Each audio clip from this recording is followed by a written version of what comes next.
Well, good evening, everyone. This is Tuesday, April 18th, 2023, and I am Dr. Ellithorpe with Tustin Longevity Center. Ask the Doctor Anything, and we meet every Tuesday at 6 o'clock till 7, and we take in your email questions like this, and we have the YouTube chat as well, so you can type in your chat question on any kind of health-related issue. We are a group of six physicians, soon to be seven, and we do integrative functional medicine. We have gynecologists, naturopaths, nurse practitioner. I'm general practice, and as a group of doctors, we've been providing guidance in natural health care approaches to many of the common problems. We'll try and answer any question. If I can't answer it, I'll tell you so. And if we need referrals, we'll get referrals. This isn't to be individual medical advice, but it's how we would approach these type of questions. We do this as a service to our patients and their families and their friends. You don't have to be a patient here to join in with us. You can participate from wherever you're at. So you're welcome to share this with family and friends. So if this is of value to you, go ahead and push the like button and subscribe and share it with your friends. Last week when I was doing this, the questions were on the front and the back, and I had missed 3 of the questions. So today I'm going to start with last week's April 11th, 3 that I had missed. One was from Harlow, and it said, how do you treat fiber peripheral neuropathy? Should iodine and biotin be avoided for hyperthyroidism, thyroiditis? If not, what are the recommended daily uses for both?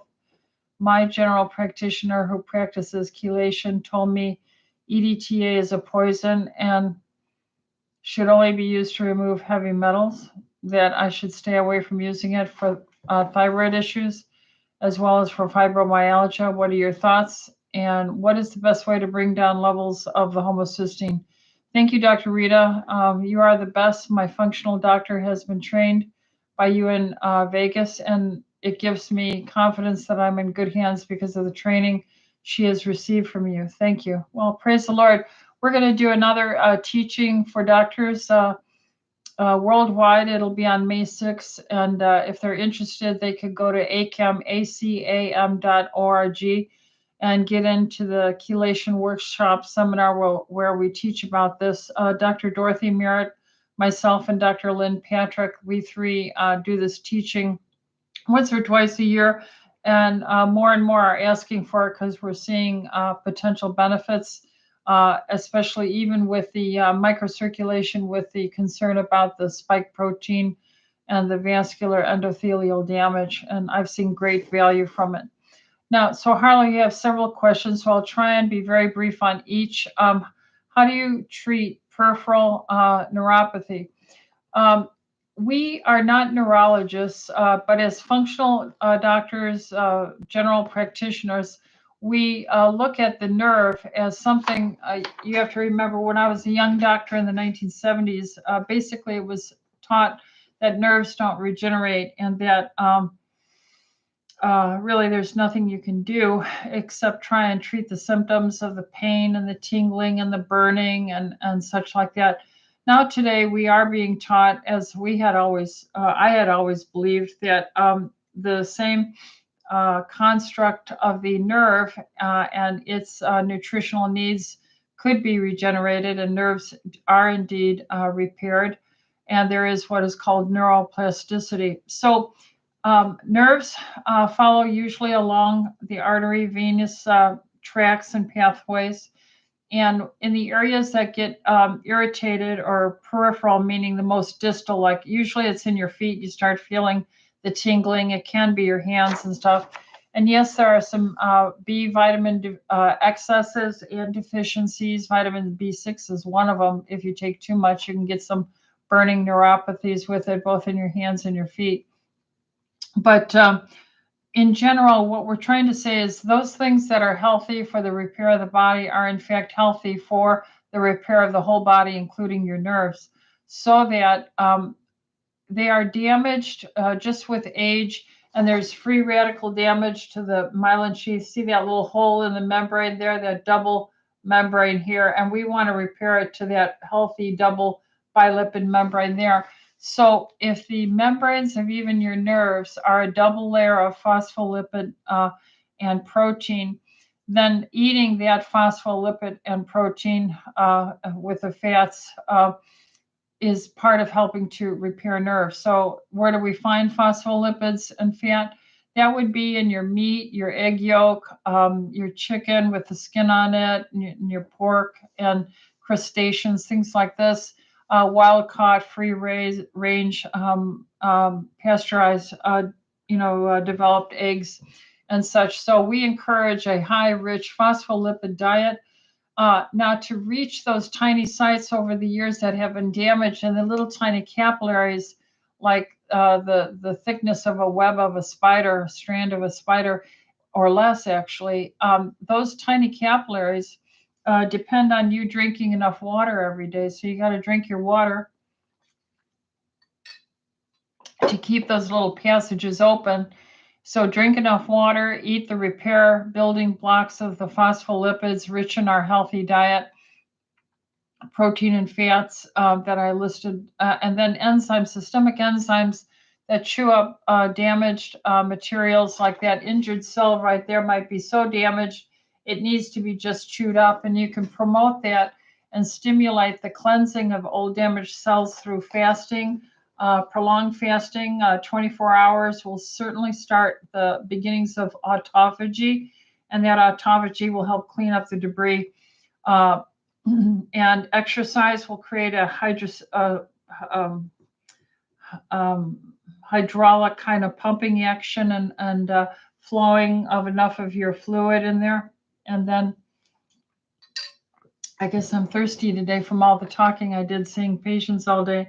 And then having a good multi-mineral and multivitamin in your diet. So chelation therapy, a good multi-mineral vitamin with the B vitamins in it, the enzymes. I think vitamin D should be part of any health program. Systemic enzymes to help clean up the debris, and chelation therapy, exercise, good night's sleep. Natural hormone replacement therapy, I think, is also a foundational part of helping with reconstruction, repair, and building. Not eating late, being on a low carb diet so you don't make sticky, clogged up little tiny capillaries and such. So that's how we would begin to support the repair of fiber peripheral neuropathy. Should iodine and biotin be avoided for hyperthyroidism, thyroiditis? I have no knowledge of a paper that's saying that is so. And for 40 years, I've been using, a modestly, appropriately ranged multivitamin that has the B vitamin in it, and have been using iodine. And I would say 96% of all my patients that I've tested have been iodine deficient. So they've removed this from the diet. It used to be iodinated salt, iodinated bread, iodinated products were very abundant in the American culture when I was a little girl, and that was all removed by brominated items. And bromine is a halide that's much heavier and toxic. So, and the fluoride and chlorine, they're in the same halogen area. So no, I don't see that that's a problem at all. Your general practitioner does not understand enough about EDTA chelation therapy. It is not a poison. I've been around it since I was 7 years old, so I'm about 70 now. So for 63 years, I've been intimately involved in the use, distribution, and treatment of EDTA chelation over more than half a century. I have never seen anyone harmed by it. I've only seen everyone blessed by it. When you have better circulation, better microcirculation, you do better everywhere. I like to explain it to my patients that EDTA chelation is known to help with nitric oxide synthetase enzyme to produce more nitric oxide, which produces a dilation of the vessel, and that improves the circulation blood flow and helps prevent clotting and stickiness of the little contents of the blood. Plus, those tissues then get a better supply of nutrients and waste removal. And so it speeds up healing. It enhances vision, the back of the eye. I've seen my macular degeneration and my glaucoma patients, my Alzheimer dementia patients do well. And then I've just seen it improve in every area, whether we're talking about peripheral neuropathy and helping nerves to get a better tiny microvascular supply of nutrition and waste removal. So it is not a poison. In the world of EDTA chelation, for the millions of servings around the world every year, I would say there have been, in the course of the 50 plus years I'm aware of, there have been maybe 3 or 4 people who have died in half a century. And that is because of the practitioner using the wrong dosing. And so that's a human error that was not due to the chelation at all, as opposed to the tens of thousands of deaths that are accepted very often with product presentation, introduction into the system. And years go by, and you'll find, for instance, remember the Vioxx story. Vioxx, they had 60, 70,000 people die of a heart attack, and it was discovered that was a side effect of risk. And when this was found and they were brought to court, they had to pay for felony crimes of these unlawful deaths money. And the business that developed it just considered, the pharmaceutical business thought it was just the cost of doing business. We're talking tens of thousands of people. No, EDTA chelation is not a poison. It is a chelator. It attracts heavy metals, lead, mercury, arsenic, aluminum, cadmium, uranium, and many others, which then are attracted to the man-made amino acid like molecule, and you urinate it out. We do teach that you have to watch the patient's kidney functions, but we still can give it to people with kidney disease. We just give it at a lower dose and a slower rate. We have many nephrologists who have learned to give it for chronic kidney disease and see that it has been greatly benefited to those who had various glomerular underfunctioning, and it actually improved it. So no, it's not a poison. And then what is the best way to bring down homocysteine levels? Well, all the things I mentioned, but in particular, Juice Plus I've used for close to 26 years, 28 years now. Juice Plus is just fruit, vegetables, and berries concentrate with the fructose sugar removed, starchy sugars. And these phytonutrient powders left over taken are studied and researched in adult, university cases, whether it's for the immune system or whether it's the children's study on their performances in school, or whether the heart patient. We had the Journal of Cardiology publish on Juice Plus for lowering the homocysteine in a very significant manner in just 4 weeks. So if you're asking what does such a broad swath of benefit over many areas, I'm going to have to say lowering homocysteine was one of the clear benefits of Juice Plus. Now, there's been isolated studies to try and find out what in particular. So it's vitamin B6 is a known, but not necessarily the only at all. Vitamin B12 is a known, but not necessarily the only one. And folic acid is one, but not necessarily the only one. And so I have used B6, B12, and folic acid and have not seen as good a result as I've seen with Juice Plus. So anyway, so that's what I would I think is the best way. Then the next question from last week, Penny said, I'm an 83-year-old woman in good health, Dr. Mitchell's patient. So sorry that she's leaving. And a follow-up question to you regarding breast health. Well, she is moving with her husband up to San Francisco, and we all will miss her, but she will be continuing to do telehealth and some supportive work with us. So we don't consider her actually really leaving. So that's some good news. So a question to you regarding breast health. Just to refresh, although mammograms, ultrasounds are fine, thermograms continue to get worse, putting me in concerning category. I've been using topical bioidentical estriol, testosterone, and oral progesterone for years under Dr. Mitchell's care. Check my labs regarding your suggested levels for insulin, triglyceride, fasting blood sugar, hemoglobin A1C, and they're all pretty good. I take diindol methane and indol 3-carbinol. Those are items that are usually taken to help metabolize estradiol in the human woman to address the metabolites, yes. Another practitioner has suggested iodine several months ago, taking atomic iodine, and recently suggested Lugol's iodine, about 3 milligrams, to take internally and or rub on my breasts. But I read in Iodine for Breast Health by Laura Bryden, naturopath, that 0.25 to 3 milligrams of either potassium iodine or molecular iodine, but molecular is safer than potassium iodine because it's absorbed more quickly into breast tissue and more slowly into thyroid. Good, because too much iodine can be harmful to thyroid and trigger autoimmune problem.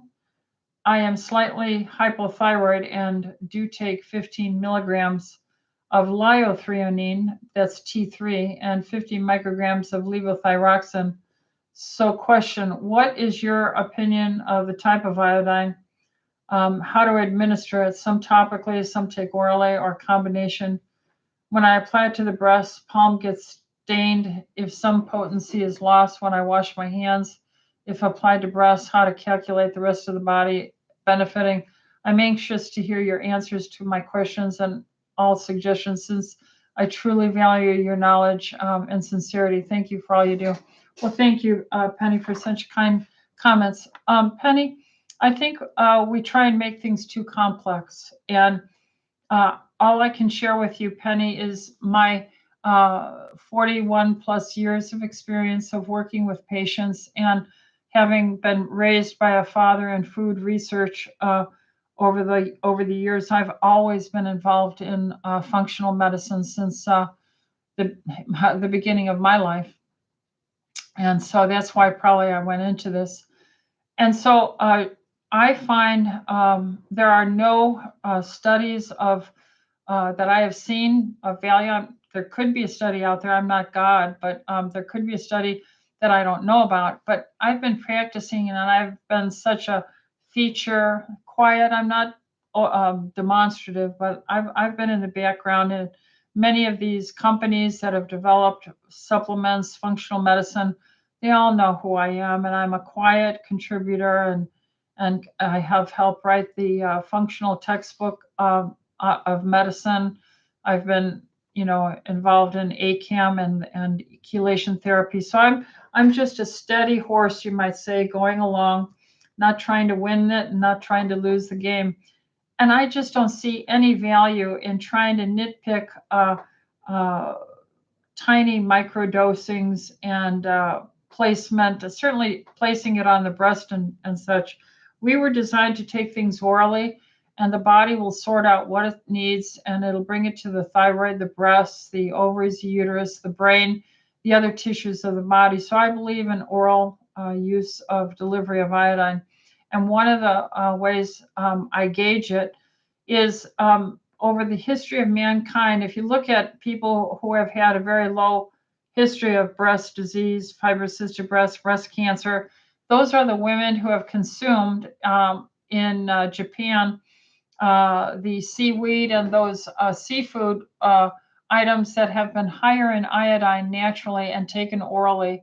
And their average daily intake is anywhere between 12.5 milligrams a day of naturally occurring iodine in the form of oral to 25 milligrams. And since Dr. Brownstein probably has done the definitive work on this, David Brownstein, he's up in Michigan. He's a family practice doctor there. Whereas I've emphasized chelation, he's emphasized really iodine. And so I honor him for all his work. But indeed, that's where I follow, and I have found for 20 plus years using iodoral, which is the 12.5 milligram, 1 tablet a day. Now they're scored, so you could crack it in half if you want to use half of a tablet. But I have never seen any autoimmune aggravation of anything at all. Maybe there was one patient in 20 plus years that I saw have a reaction with some acne buildup, and I had to cut back the iodine, give her calcium and magnesium. And but I'm not sure if that was the iodine, and I was only giving her a low dose anyway. So long and short of it is, I wouldn't use the topical iodine. I remember mercurochrome, which was another form of using iodine as a antiseptic to sterilize wounds and stuff when I was a little girl in the 1950s. And it would stain everything, stain your clothes. And so we've moved away from Lugol's solution, and we have moved to the oral delivery of this primarily. Betadine solution is still used in some hospital settings as a prep operatively for being an anesthetic and so forth. That is a topical, but I don't see the need to use it. And certainly I don't see any value in applying it topically to the breast at all. I've never recommended that. So I would stick with the oral use of a known standard dose that has the greatest amount of history to it, and following the lifestyle history of women and men. Prostate cancer in men in Japan is lower among all the nations as well. And we feel this is well correlated with their iodine. So if you take the thyroid, which would be the number one organ needing and metabolizing the halide salt iodine, then the next would be your breasts, and then I guess a man's prostate, then ovaries, and it goes down from there. So take it orally, don't apply it to your press, and the dose I think I feel is extremely safe is 12.5 milligrams in the form of the iodoral, IODORAL, and that's how I'd use it. All right, Gail says, my husband recently had a hip replaced surgery and is recovering quite well. He's 77 and in very good shape. He has not been on any prescription medications. His doctor is asking him to take meloxicam for 3 months. He keeps battling with raised blood pressure as he's not able to do cardio exercises during his recuperation period. We have been told meloxicam sometimes raises the blood pressure. Do you have any suggestions on what he might do to keep it down? You mean the blood pressure? I would use systemic enzymes for pain, and pain will make your blood pressure go up. So is he getting the meloxicam as an anti-inflammatory for the hip replacement for the pain? And so I would use systemic enzymes like Vascuzyme and Vitalzyme, and I would use like 5 on an empty stomach twice a day or 3 times a day. To relax the blood pressure, I would make sure that he's drinking half his weight in ounces of water. So if he's 200 pounds, he needs 100 ounces every day of water. And I would put maybe a dash of Himalayan salt, and I just go to Sprouts and I get a little Himalayan pink salts, and I put it in every 20-ounce cup of water I drink a day. And then you could take a multi-mineral magnesium, potassium with some calcium, and trace minerals that we've designed that are chelated with amino acids, albion based. And that's what I would do there, Gail. So now we've got caught up with that. Let's try and catch up. Oh, there was one more. Donna. Okay, Donna said, my daughter is having stomach pain, bad gas, and other issues that seem to be gallbladder related. Same symptoms I experienced before mine was removed. She is going to the doctor tomorrow, so that would have already happened because we're past that. If it is determined that it is her gallbladder, gallstones, is there a way to heal or fix the problem without surgery? I am a patient of Dr. Mitchell's, but my daughter is not a patient of TLC. We live near Fresno. Well, there are no studies out there of trying to fix gallstones without surgery. So all of this is just clinical experience. I am going to say it's mostly dietary. And what you have to look for, if there's multiple tiny little stones in that sac, in the little cystic duct where it's coming out to help be squirted out to help emulsify fats, those little stones can get stuck and block the cystic duct and create an acute emergency, an obstruction of the gallbladder and a problem. So if they are tiny, small ones, yes, I think a surgeon has to be seen, and you have to address whether or not that should be surgically removed. Most likely they will. If it's one large stone, and not infrequently, I don't do surgery, so I don't track this, but the surgeon will, they can tell you the likelihood is it's not uncommon that there's just one big stone in there, and that usually never gets blocked in the cystic duct.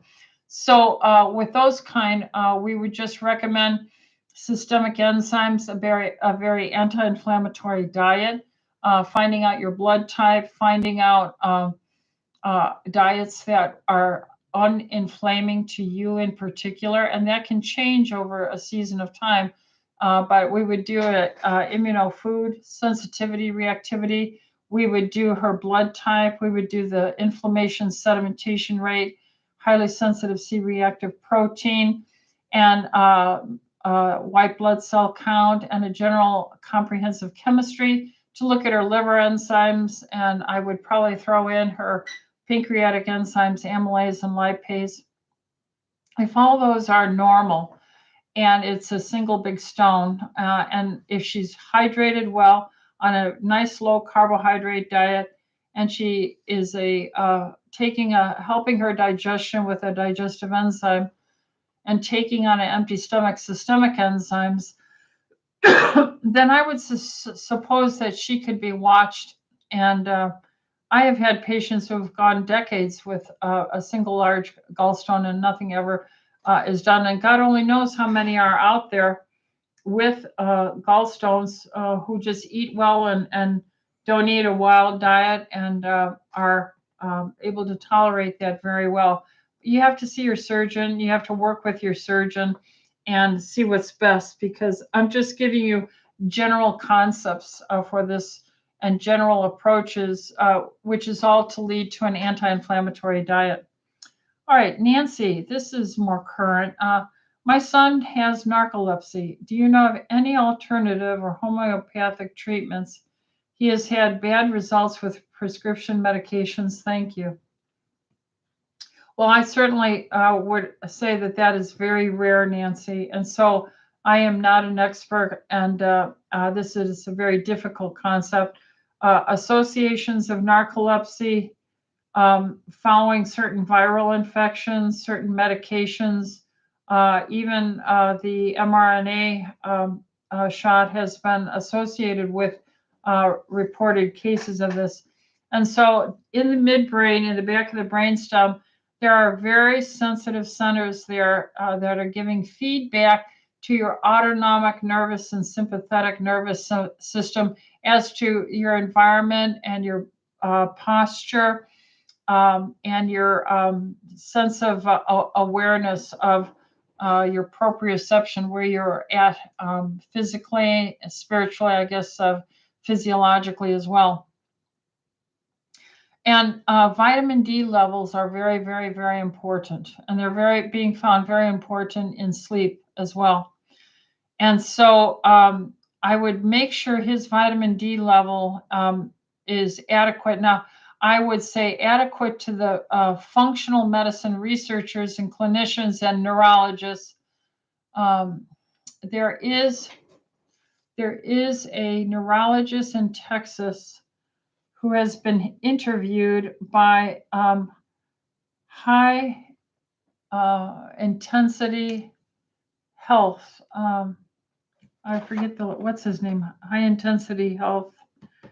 And Dr. Gormach, McGormack, McGormach. Anyway, it's a lady doctor who just retired a few years ago, so she must be in her early 60s or mid 60s. Anyway, she's done some very interesting work on patients. She was a specialist in headaches, but she found that headaches improved, migraines especially, and sleep problems improved with vitamin D levels that reached around 80 to 100 nanograms per deciliter, so 80 to 100 range, plus vitamin B5 pyridoxal phosphate, vitamin B5, and that at 50 milligrams a day, along with plenty of water, a low carb diet, and eating, healthy essential fatty acids. We would use the clinician's preference, the parent essential oils, linoleic, alpha linoleic acids. And so those three things, plus a healthy gut biome that gets those sugars out, a healthy gut biome that is eating in a time restricted zone. So it's an empty stomach after 6 p.m. in the evening. Exercise, exposure to the light in the day, getting outside and getting exposed to natural light. And her theory is, for the past 30 years with all this computerization and iPads, and then the high sugar diet and the stress, the B vitamins dropped. We're not getting the vitamin D from outside. We're all inside. And then the high sugar made a gut biome bacteria that are unhealthy. And this is messing us up in an exponential sense. And indeed, we do find people who have higher vitamin D sleep better and are awake and more alert because they get a better deep sleep during that sleeping time. Those who have vitamin B5 are improved, and those on a low carb diet are improved and are hydrated. And so some of the very common things. So Donna, that's the direction we would head. Hopefully you can find a neurologist. High intensity health, I think, and Mike something is the name of the guy who runs it. It's very good. And if you go to High Intensity Health and you go to his home site, put in sleep in the search engine, and you'll see that woman show up, and she'll be talking about vitamin D and sleep. Vitamin D and sleep. Even if you did a YouTube for vitamin D and sleep, I think you'll see your name show up. Either it's McGormick or Gormich. I keep on wanting putting a Mick in front of it, like MC, but maybe it's just Gormick, Dr. Gormick. Anyway, hopefully that gets you on the road, and you can share that with your doctor, and hopefully they'll dedicate enough time to expand their knowledge and look at that. That's how I learned about it. I had a patient say, please watch this, and I did, and I looked in deeper and read some of the articles, and it was very valuable. Incorporated it into my practice, all natural things, and I have seen improvement. I'm not saying I have a lot of narcolepsy patients at all. I'm saying that I've seen sleep cycles improve. All right, Karen, I have struggled with constipation on and off my whole life. Is there something like a probiotic that would be helpful, since just relying on my diet doesn't seem to work? Well, Karen, I would have to go to the basics. Are you moving every day? Are you exercising? I wouldn't do it if I didn't pay for it. So I have to pay for a personal trainer 5 days a week. And when I pay them, then I do it. And I'm just being honest with everyone. So I'd be a happy little, roly-poly bug that you find under rocks. with my books and my studies and my Bible, and I would just study my brains out the rest of my life. And to get myself moving, I do pay people to hold me accountable, and I pay them a year in advance. That's how dedicated I'm trying to be, paying ahead of time so I know that I'll do it and I don't want to waste the money. You have to move in order to have bowel movements. So you have to move on a regular basis. Plus, you have to be hydrated. And along with having adequate water in your body, you have to have enough salts. We've been raised to be a low salt people, and that's, in my humble opinion, clinically, I find the low salt trend of our generation tends to be associated with a lot of bowel and other disorders.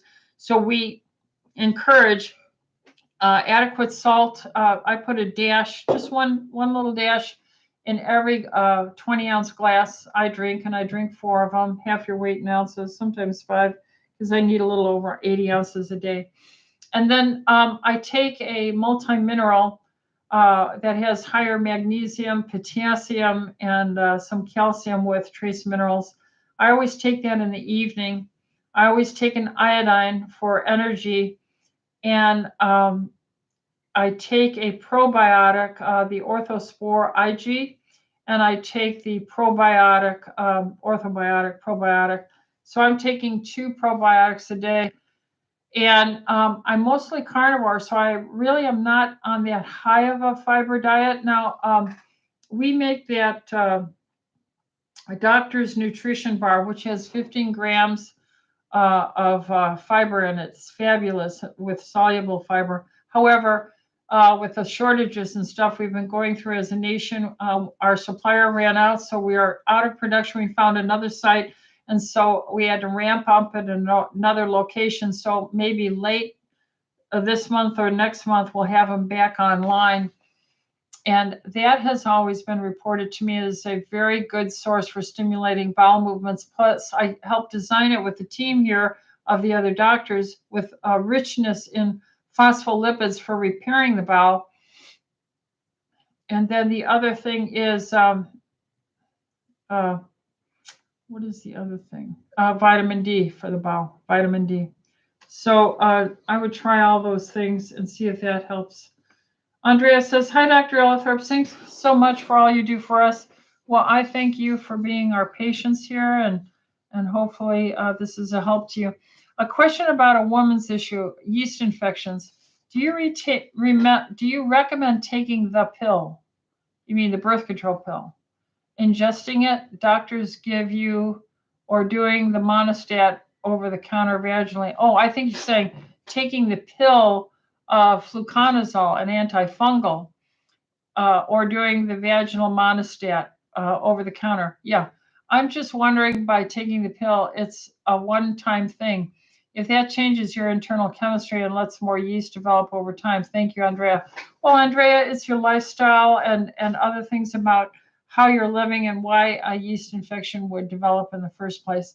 Usually that will not develop unless there's some immune disruption. Our immune system is designed to protect our oral mucosa, our eyes, the lids, our nostrils and sinuses, our vaginal area.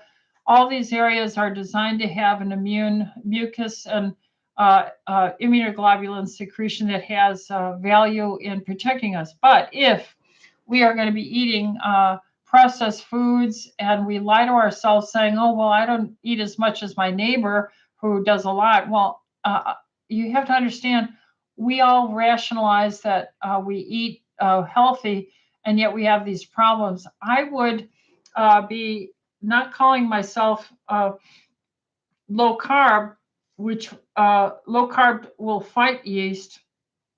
The way you know you're low carb is if we do a fasting insulin and it's under 4. You do fasting blood sugar and it's under 80. Do a fasting triglyceride on the lipid profile and it's 50 or less. Do a fasting blood sample and your hemoglobin A1C is 5.2 or less. If I see that happening and then I see yeast, then I'm perplexed, because you're in a very healthy metabolic environment that wouldn't feed the yeast. Okay, so I almost never see that.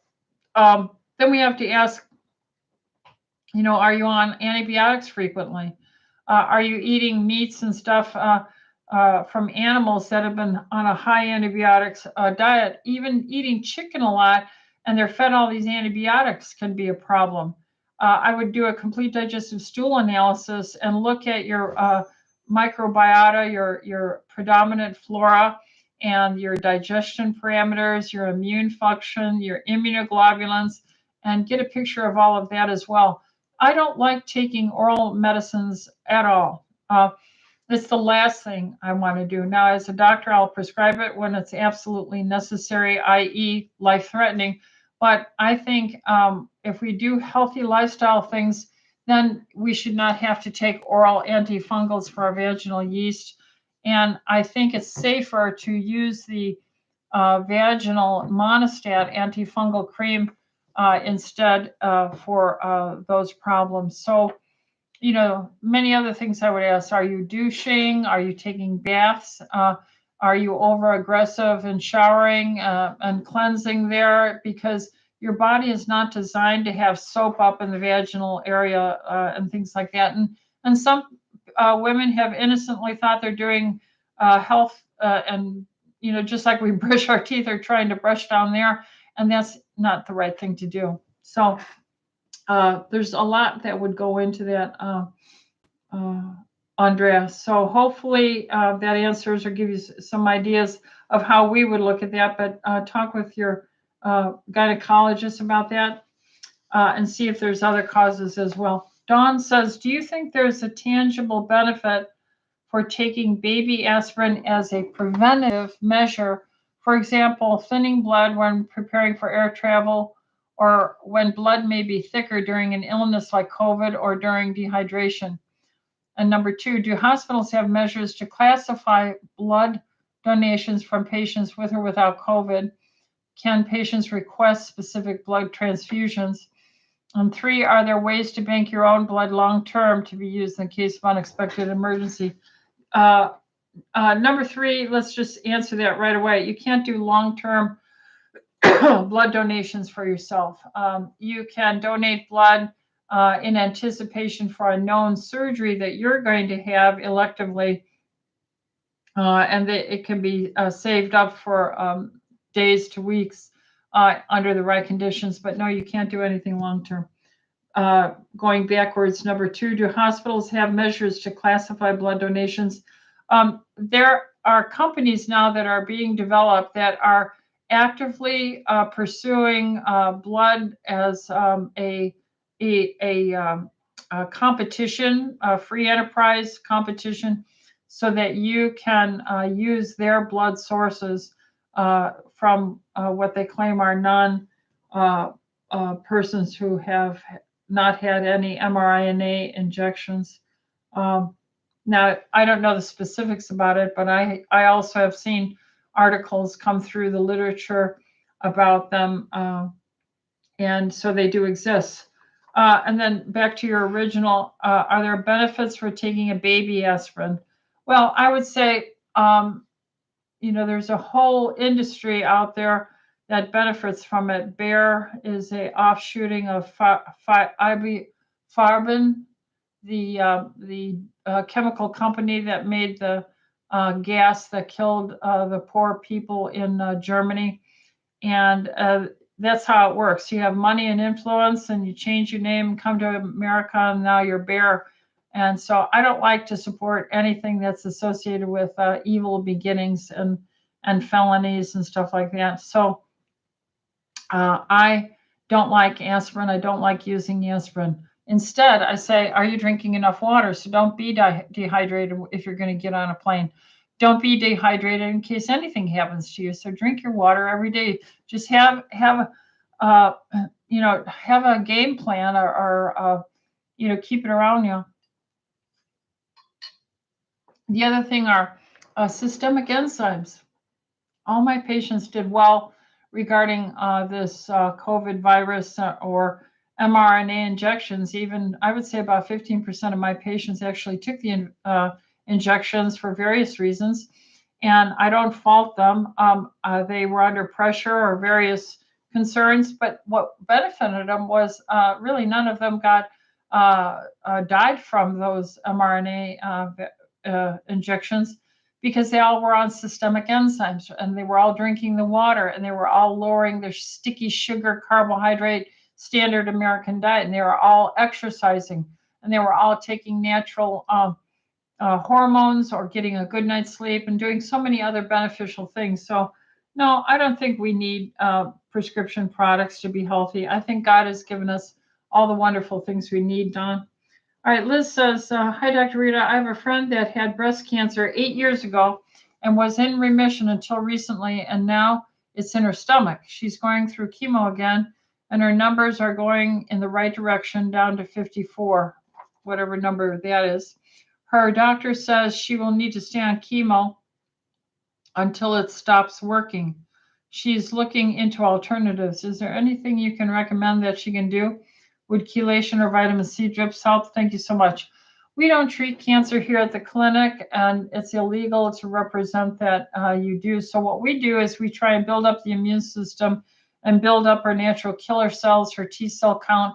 So we're building the immune, the nutrition, we're detoxing. So yes, this is where high-dose vitamin C and EDTA chelation help with microcirculation, oxygenation, and detoxing of oxidative stressful things. Certainly a very, very low-carb diet. And those who have stomach cancer may benefit from even other therapies to help their immune system. But we work with our oncologists. We don't work in opposition with them. So we're called an integrative medical clinic. And yes, I think there's several things she might benefit from if she were to work with a functional medical doctor. Then Liz had a second question. This is from my granddaughter. She was recently diagnosed with bipolar. She's 18. She is very depressed and recently started purging. She doesn't do well on the medication that was prescribed to her. It makes her tired and she doesn't function well. There is natural lithium supplement that Life Extension sells. I don't know if you're familiar with that company, but is there anything else you would recommend that might help? Well, there is a lot of peer-reviewed literature on lithium orotate that is associated with antidepressant, anti-suicidal protection, and this is a natural occurring item. Lithium is a salt.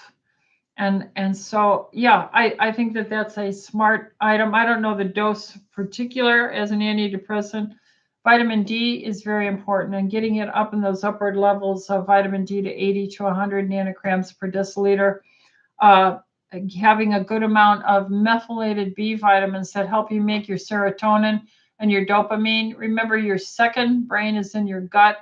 And if you take the vitamin D and you take a multi B complex that's methylated, that has the pyridoxal phosphate vitamin B5, which helps with producing some of these beneficial neurotransmitters. And then being low carb and exercise and daylight, and then all these things would be beneficial for her. So let's see, how many have I done? My goodness. And let's see. Simone says, when morning,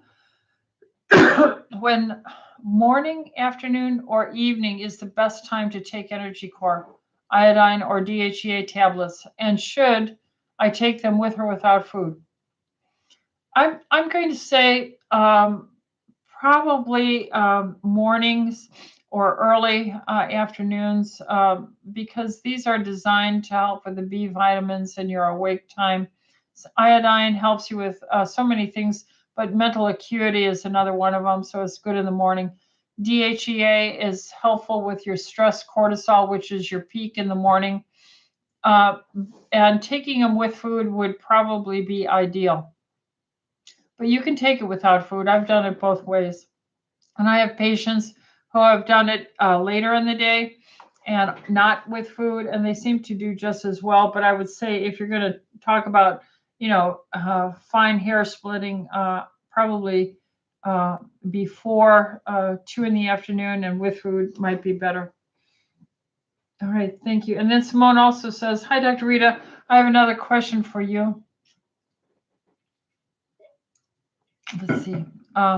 Last year, EE bought a UV light to go outside, to go inside the air conditioner near the blower. All right, so someone bought a light to go in their air conditioner blower. They had to open it up and put it in. I'm hearing some reports that these UV lights inside the air conditioner give off radiation that can cause cancer. Have you heard of anything about this? No, I haven't. Thank you so much. So Simone, no, I haven't heard that. No, I have not heard that. Ultraviolet light, no. Can't say that I have. Debbie says, I like to use baby powder all over, except private areas. After I get out of the shower, I use the non-talc one, but is there something safer to use? Seeing articles that it's toxic if inhaled. I agree.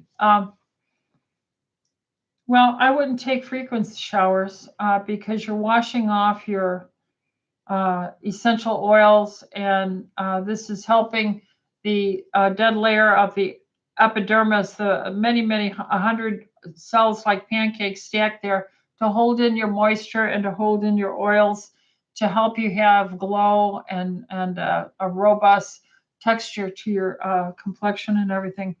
Every time you use warm water and soap on your body, you're just stripping that stuff off. So frequent showers or baths are not good.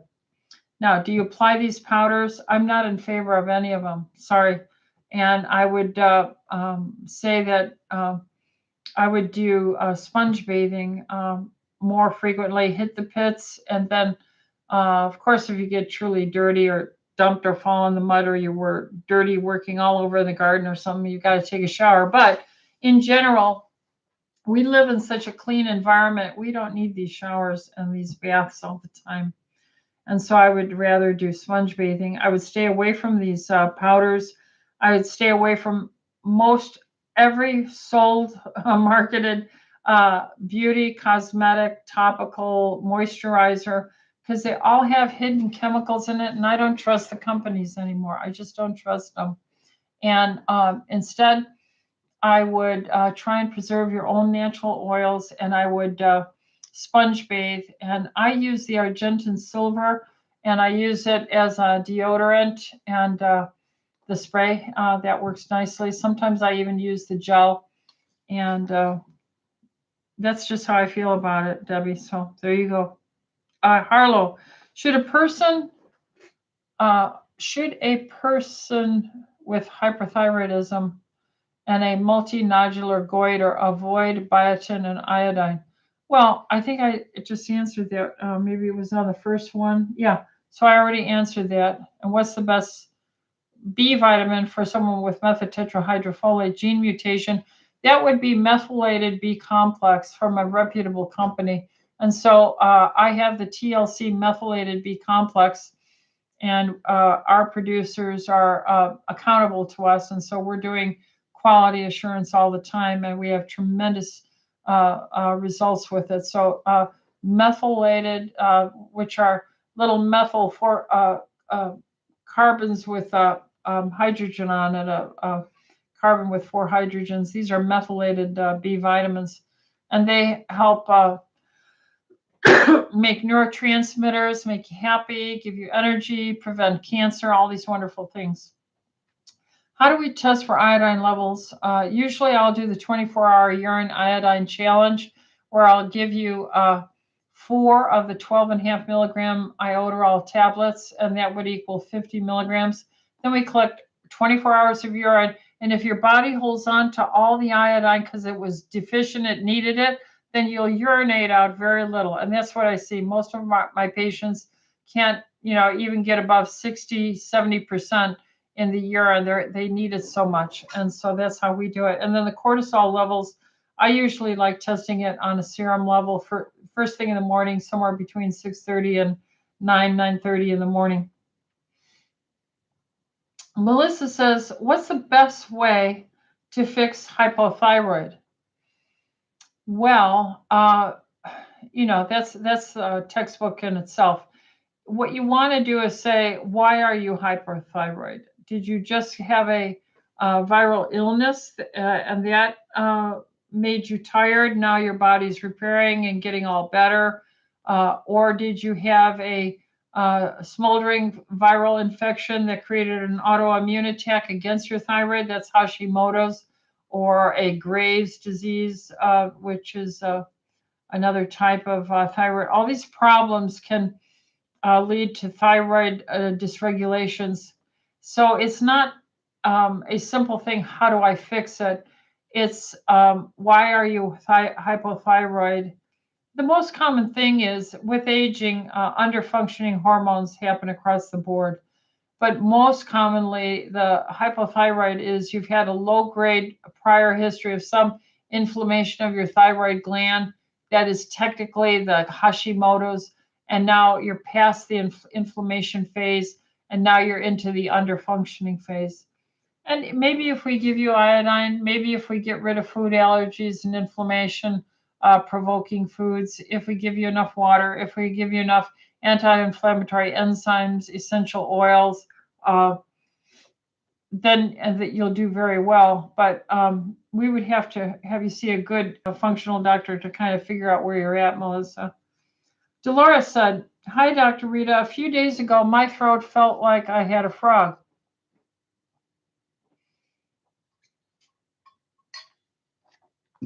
Then my voice started to fade, and the next day it was gone. I cannot talk. I am guessing it's my sinuses. Usually starts in my ears, pressure my head. What do you suggest? I do have Argentin 23, and I'm spraying 4 times a day, a few times a day. I took more vitamin D3 and vitamin C. Yes, Dolores, I think you're doing all the right things. I would fast for 24 to 36 hours. Just have broth, chicken broth, beef broth. And I would drink tons of water, double up your vitamin D for at least a week, take extra vitamin C, from 1 to 4 grams a day. And make sure you're getting zinc in your diet, either through a multimineral vitamin or a dedicated zinc chelate. Reacted zinc is what we have here, or the TLC multimineral. And then use your Argentin silver liberally, rest, and you could come in and get a high-dose vitamin C drip or at one of these hydration centers. And then I guess that's the next thing I would suggest is ivermectin as an antiviral, or you could take D-hist, natural quercetin. We use it as D-hist here. 200 milligram per capsule. I would probably say 2 twice a day as a natural antiviral. And then if not that, or with it, you could add in ivermectin or hydroxychloroquine, and call your doctor and ask if you're interested in the ivermectin or hydroxychloroquine or the IV, and you should do quite well. But those are the things that I would do. Stephen says, follow up to last week's cold purge question. Oh, that's jumping in the cold water. What are the verifiable health benefits to this, or have they been determined? $5,000 for a tub is not cheap. Wow, $5,000. I don't know that I'm so convinced that cold immersion therapy is worth a $5,000 tub to jump in, to be quite honest. I mean, if you're an elite athlete, then there maybe is some value to that additionally. I would honestly, I put my money and my time where the most benefit is going to occur. And I find people just don't drink enough water for a good immune system. I find people eat too many carbs and fruits and processed foods, and that depresses the immune system. I find people don't exercise regularly enough with both strength training and aerobic to improve their immune system. I find people stay up too late at night in general, watching electromagnetic energy irritating their eyes. They have no blue filter on it, and that hurts their immune system. I see us living in a toxic world, and they're getting heavy metal chemtrails, and they're getting heavy metals landing on the ground, and it's getting into our spices and all our foodstuffs, and that's hurting our immune system. I see us eating and snacking too late at night, snacking too much throughout the whole day, and that's hurting our immune system. Um, and then someone's going to come up with verifiable data about cold immersions, and then they're going to say that makes all the difference. And yes, there is data. There are white blood cell count increases. There are interleukin, IL-1, IL-6, IL-2, TNF alpha, all these cytokine measurements, and they are beneficial. But I'm going to say, let's do the basics. And then if you're wealthy enough to have that and the time enough to do it on I think you had to be doing it at least 3 times a week. Same with sauna. There's good data on sauna, but you have to do it about 4 times a week to really make a difference. So I'm going to say, Stephen, I'm not sure that buying a tub is, unless you're doing all those other things very well, I would work on something else. Christine, is a liquid multivitamin more readily absorbed than capsules or pills? Nobody's going to do a study on that, Christine. Nobody's going to make money on the outcome of that study. It's hard enough to try and do a functional medicine clinic and not sell drugs and surgeries and cutting and cosmetic surgeries and all this kind of hoopla and survive and stay afloat. So the last thing they're going to say is, where's the study on multivitamin liquid versus capsules? It just doesn't exist, especially for people who have chronic diarrhea and other GI issues. Christine, I think you really need to be with the best functional medicine doctors who will be looking at repeat stool, complete digestive evaluations to look at that and answer that more completely, and to work with you, your food sensitivities, all these other parameters, and get that handled. Marilyn, Dr. Ellithorpe, I take 5 Vitalzyme pills in the morning and 5 at night. How long do you suggest people continue with this regimen? Other supplements I take sporadically, as there are so many and I don't want to stress my liver. Any suggestions? Well, see your doctor. Let's look at what you're taking. But the older we get, the more we need the enzymes. And if you have chronic inflammation and that goes up with aging, it's smart to do. I tend to take 5 Vitalzyme all the time, morning and evening. But please sit with your doctor on that and look at these other things you're taking and see what we can get away with. The food system is being corrupted, and we are, really challenged. And then we're challenged because we don't want to push vitamins. We want to push a healthy diet. So I am running late here. Let's see if I can hit some of these questions. Let's see, what do I have here? Maxine Hertzberg. Good evening, Dr. Rita. Thank you for all you do. Thank you. Is it permissible to drink black coffee prior to a fasting blood draw? Yes, Maxine, if you're consistent. Every time you do it, and that's what I do. I just am consistent. Whenever I do my fasting blood sugar, I've had a black cup of coffee before that, sipped on it. And so my last fasting blood sugar was 62. Last year it was 59. And, the coffee can raise it a little bit, so maybe I'm even lower than that, but don't worry about it. Rosa says, hi, Dr. Rita. My twin grandsons, 2 years old, eat very different. One won't eat red meat if he eats fruit and the other things well. Should I be concerned? I think he would benefit from Juice Plus. Thank you. Well, I certainly do. I can go with the numbers. We have literally millions of kids now over I don't know, close to 20 years on the family children's health study programs where they get it free for 4 years if one parent can sponsor one child. And their health parameters, doctor visits, medicine use, athleticism, academic performance all go up. So yeah, I would certainly think about giving them Juice Plus. Now, as to the difference between the two, I can't speak to that with that amount of information. Children are grazers. I would certainly keep the garbage processed foods out of their reach. I would keep, those typical junk food things they give kids. I would never give them juices. I would never give them apple juice. I'd cut up an apple into slices. I would have little slices of vegetables, little pieces of meat and chicken to nibble on, that kind of stuff. Yeah. Tiziana, hi, Dr. Ellithorpe. What can I do for a cold sore other than L-lysine? Your brand of immune support, the extra vitamin C and D. I heard making a paste with arabidoplastin powder helps. Any thoughts? Yeah, use the Argentine silver on cold sores. Spray it frequently or get the gel and just keep on putting it on the cold sores. That's what I do.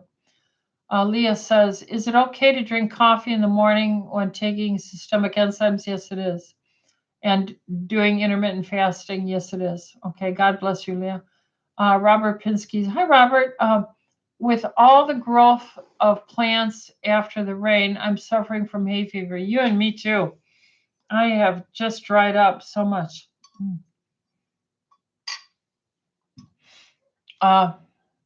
I'm taking 2 of the 250 quercetin and systemic enzymes, lots of water.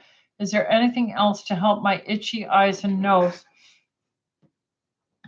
I'm going to say I have been using my Argentine. I spray my face. I'll just take my glasses off and I'll hold my eyes open and squirt. I do that. I squirt it up my nose. That helps.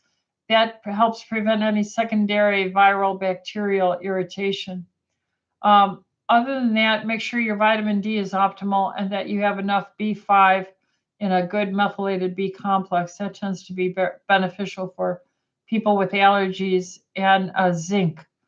I don't have anything beyond that, although I'm in a course right now where I'm studying mast cell activation studies. So I'm always studying. So get back with me on this. If there's something new, I'll try and do it. And that tells me I really need to maybe, I haven't been bringing up articles. You guys have had so many questions. It's so wonderful, the participation. Maybe I should have 2 shows or videos or whatever we're going to do where I can bring up stuff that I'm into because I'm always studying. And then we can have a group, announcement like we're going to talk about allergies this week or something. Give me some feedback, make a comment if you like it, like and subscribe and share and help me to understand how I can serve you best because this is for you guys. Leah said black coffee. Yes, that's what Harlow, do you think of low-dose naltrexone for fibromyalgia? Harlow, my experience has been that it really has not been helpful. Robert also goes and says a patient told the doctor that they get dizzy after bending down to get cookware under their stove. The doctor told them they have POTS, postural orthostatic syndrome. Yeah, that is cute. Thank you. Let's see. I have one for you, Robert. A patient ran into the doctor's office and was yelling to the staff, I need to see the doctor. I need to see the doctor. I'm shrinking. I'm shrinking. I need to see the doctor right away. So they get the doctor and the doctor comes out and says, well, you have to be a little patient. You'll have to be a little patient. And here's one more. What do you call an alligator that has a GPS system? An alligator. That's a navigator. What do you call an alligator that wears a vest? A navigator. All right, folks. I've had it. Worked all day. I'm getting silly now. Well, God bless you all. Like and subscribe, share, and we will see you next week. Make comments. Let me know you know, what other, I'm willing to maybe do this the second time during this week because I have these questions I did not get to, so I'll have to let Talon know. All right, so God bless, take care, and we'll see you next week.